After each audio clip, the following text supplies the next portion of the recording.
जो सद्गुरु के मार्ग में शिक्षित थे, गुरु से उपदेश नाम दान प्राप्त किए। उनका जब संसार से विदा होना होता है, शरीर संसार में पूरा होता है, तो सद्गुरु के वचन के अनुसार उस जीव की सूक्ष्म जो अवस्था है वह किसी लोक में, किसी मुकाम में यदि रुक गया है तो उस अंश को, उस जीव को अमर मुकाम देने के लिए सद्गुरु ने ये शब्द वेद की रचना की। इसको शब्द वेद कहते हैं, क्योंकि शब्द वेद के बिना जीव उस गति को प्राप्त नहीं कर पाता जिसके लिए वो गुरु के शरण में आए। साहेब कहते हैं, हंस उबारन खाए मेरे साहेब, हंस उबारना। धर्मदास साहेब का ये शब्द है। मेरे सद्गुरु इसलिए जगत में हंसों को उबारने के लिए पहले तो मनुष्य को हंस बनना पड़ता है। हंस बने बिना आगे ये सत्य मार्ग पर वो जीव नहीं चल पाता। तो हमारे साहित्य के मार्ग में जब तक कोई व्यक्ति गुरु के नाम दान लेकर हंस नहीं होता, तब तक आगे उसकी साधना नहीं चलती। क्योंकि साधना आगे चलने के लिए उसको गुरुमुख होना है, और गुरुमुख हुए बिना ये विधान नहीं होता। ये विधान केवल गुरुमुखी के साहित्य ने हंस उबारन आए।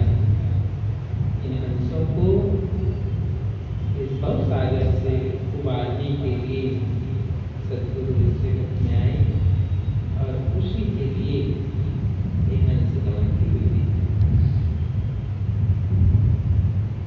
ये हंस गमन की विधि में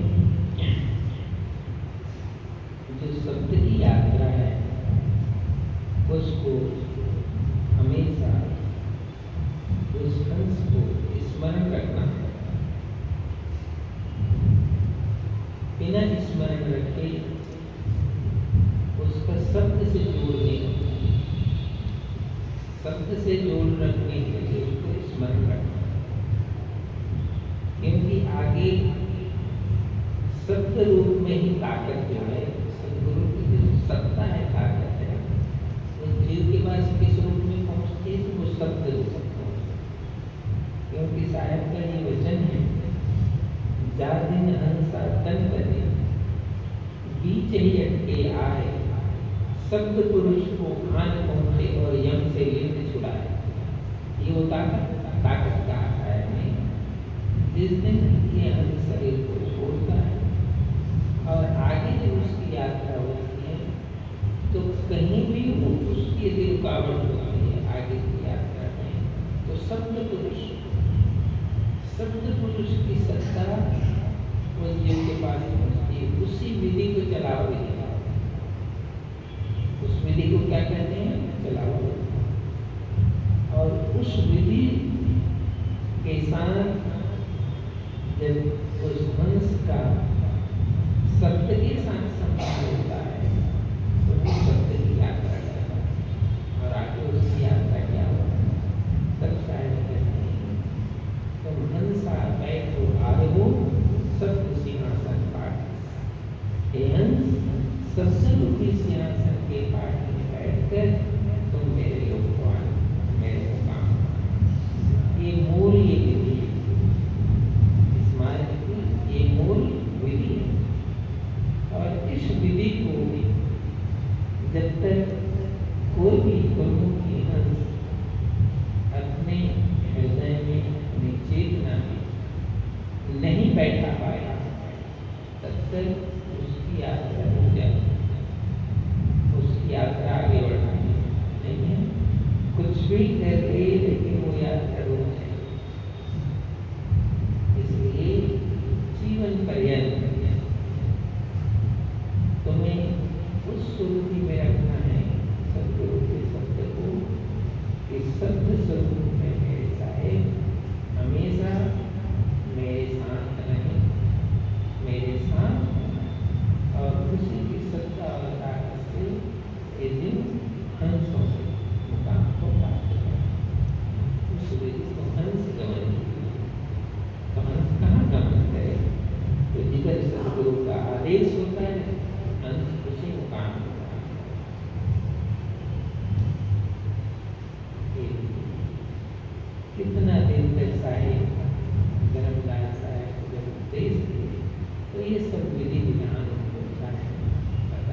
विशुद्धि में सदगुरु के स्वरूप को, नाम को बैठा कर रखना पड़ता है, क्योंकि शब्द की सत्ता जो है उस शिष्य के चारों ओर हमेशा विद्यमान है, उसी की रक्षा करेगा। और संसार में इसकी रक्षा के लिए दूसरा कोई जिम्मेदारी नहीं निभा सकता। कोई कहे पति जिम्मेदारी निभाए, भाई जिम्मेदारी निभाए, माँ जिम्मेदारी, कोई जिम्मेदारी निभा नहीं सकता। उसकी औरा को, उसकी सत्ता को, उसको स्वयं को साथ रखना पड़ता है। इसीलिए भक्ति स्वतंत्र कहा जाएगा। भक्ति क्या है? वो स्वतंत्र है। सब गुण धर्म है, लेकिन वो स्वतंत्र। दुनिया में सब रास्ते में लोग साथ चल सकते हैं, इस रास्ते में कोई साथ नहीं। इस रास्ते में शब्द की सत्ता ही साथ चलती है, और शब्द की सत्ता ही सदगुरु से शिष्य को प्राप्त होता है। वही धन है, वही धन है। शब्द रूपी धन को हर शिष्य को संभाल के रखना पड़ता है। इस विधि को ही यहाँ से और मैं तो कितने बार लोगों को समझाता हूँ, ये बताता हूँ, यदि इस मार्ग में तुमने प्रवेश किया है तो पूरा होकर खेलो, आधा खेल मत खेलो, पूरा खेलो। जब इस मार्ग में हम आ गए हैं तो पूरा समर्पित हो, पूरा ध्यान से, पूरा श्रवण से और पूरी चेतना से प्रवेश करो। साधु होना चाहिए, पक्का हो के जेल, कच्चा सरसों पेड़ के और खरी बयाना तेल।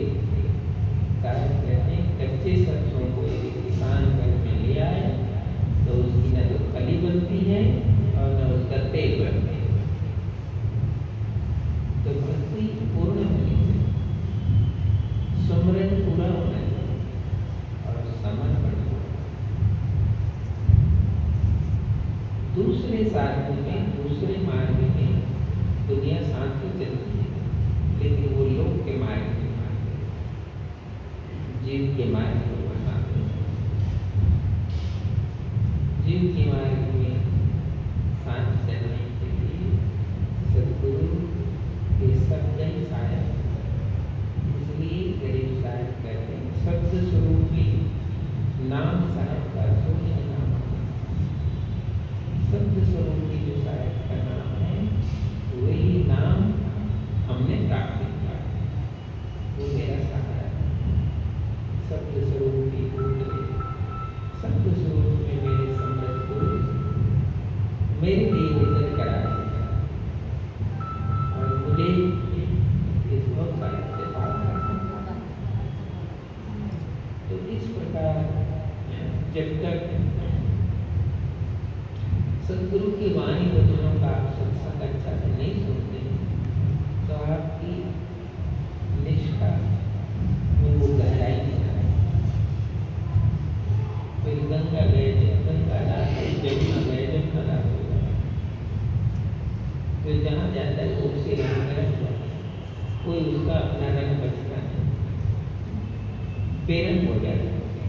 तो भक्ति बेरंग के लिए नहीं की जाती, भक्ति की जाती है पक्का रंग के, जिसमें कोई रंग न चढ़े और वो रंग उतरे। जो रंग चढ़ गया वो उतरना नहीं चाहिए, और जो रंग चढ़ गया उसमें दूसरा रंग रखना नहीं चाहिए, उसको मत करो। तो ऐसे जो सदगुरु की शब्द ताकत है, उस शब्द ताकत की जो विधि है उसको चलाओ। और इस लोक में, इस संसार में उस जीव को शायद करने, उस जीव को अमर लोक का मार्ग बताना, ये कितनी ताकत चाहिए उसे। शब्द की इतनी ताकत चाहिए, इतनी ताकत चाहिए ताकि लोग की जो सत्ता है, ताकत है, उससे उस जीव को आगे जाना है, उस जीव को आगे जाना है। इसलिए बहुत ताकत ये साधन समझ की बहुत ताकत है। तो अच्छे सदगुरु के भक्ति वचन को सुनना और उसको हृदय में पक्का करना। हृदय में जिस दिन तुम पक्का कर लेते हो तुम्हारी सुर भी कहीं जाती है। इसलिए कहते हैं जब से दया भई सतगुरु, जब से दया भई सतगुरु, मेरी सुर की न अंत चली है। जब से सतगुरु की दया भई मेरी सुर की कहीं भी जाती। संतों सहज समाधि भई, ये संतों आज तो सहज समाधि, सहज मुकाम, क्योंकि सदगुरु की दया, सदगुरु के जो दिए हुए नाम मेरा नाम बन गया, मेरा सुमरन बन गया, मेरा साधन, ये चढ़ाई का मार्ग। इसलिए ये भक्ति चढ़ाई का मार्ग है। ये तो कोई को प्राप्त होता है, कोई उसमें टिक पाते हैं और कोई लगन है, तब ये आगे विधान करता है। लगन यदि कच्चा है तो ये विधान नहीं चलना। इसीलिए कहते हैं भक्ति राजी हो, गुरु को दोष मत दीजिए, भक्ति राजी हो। गुरु को दोष मत देना, भक्ति राजी हो, समझ पड़ते और उस अप्रतिम ताकत से आगे।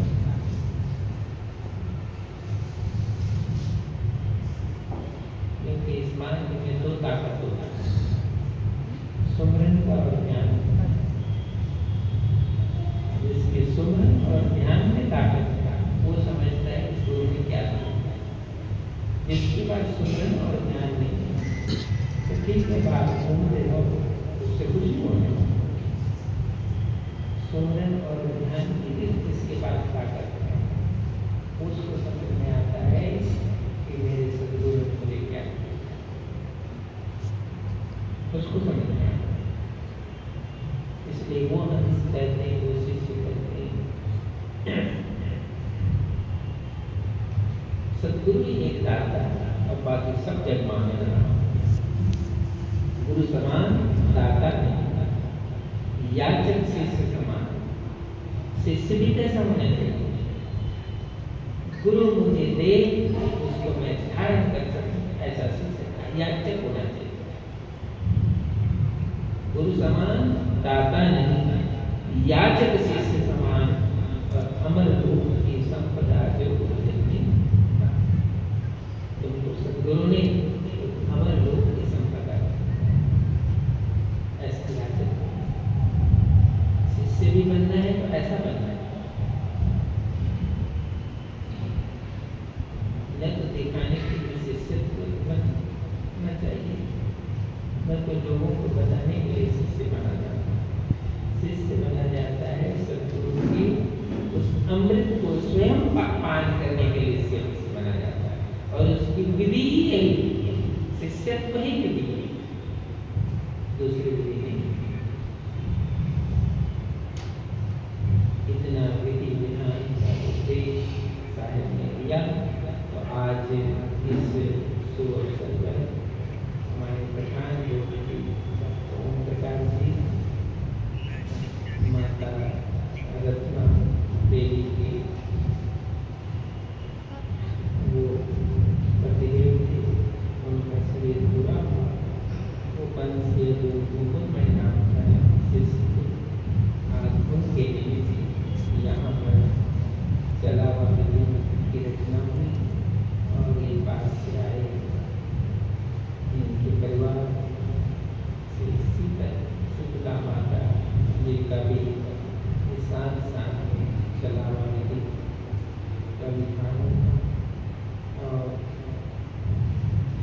इसमें नारियल को बहुत बड़ा महत्व होगा। हंस का चला हुआ उसका नारियल बिल्कुल सही होना वो विधि है। तो उसकी भक्ति और सुमरन ऐसा होना चाहिए वो नारियल सही रहे जब तक उसका चलान नहीं होना ऐसा। उसकी भक्ति की ताकत इतनी होनी चाहिए, सद्गुरु की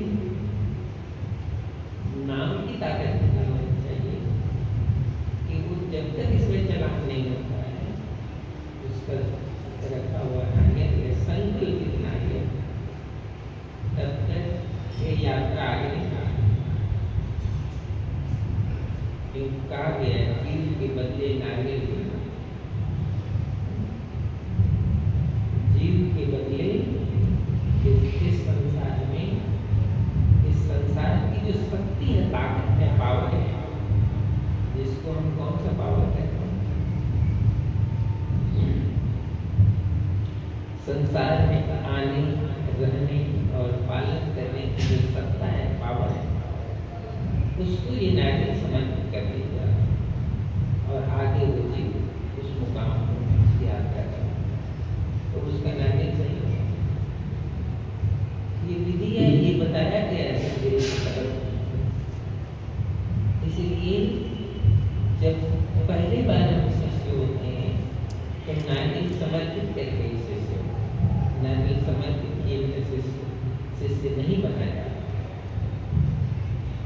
और अंत में भी उस हंस के लिए वो नारियल समर्पित करता है सबको। इसके बाद बिना भेद जन्म ऐसा है, बिना भेद के इस नारियल को नहीं छोड़ता।